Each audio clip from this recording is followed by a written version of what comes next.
Hi guys, ఎలా ఉన్నారు?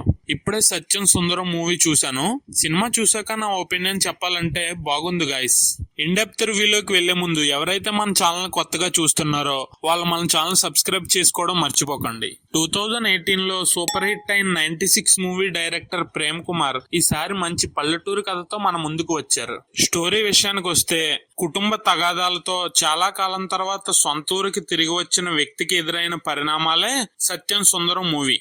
ఈ చిత్రానికి సత్యం సుందరం క్యారెక్టర్ను డైరెక్టర్ ప్రేమ్ కుమార్ రాసుకున్న తీరు అందరినీ బాగా ఆకట్టుకుంటుంది. సత్యం ఏమో మనుషుల్ని దూరంగా పెట్టి ఏకాంతంగా బతుకుతుంటాడు.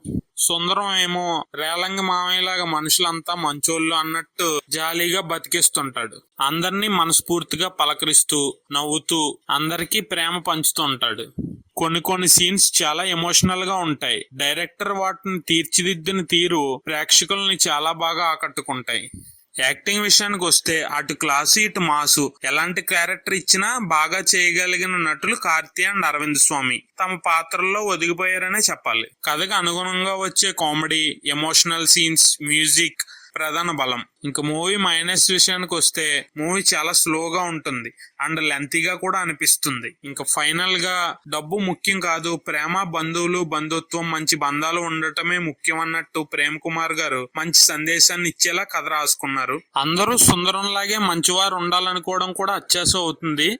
కానీ సుందరం లాంటి స్వచ్ఛమైన ప్రేమను పంచే క్యారెక్టర్లు కనిపించడం చాలా అరుదు.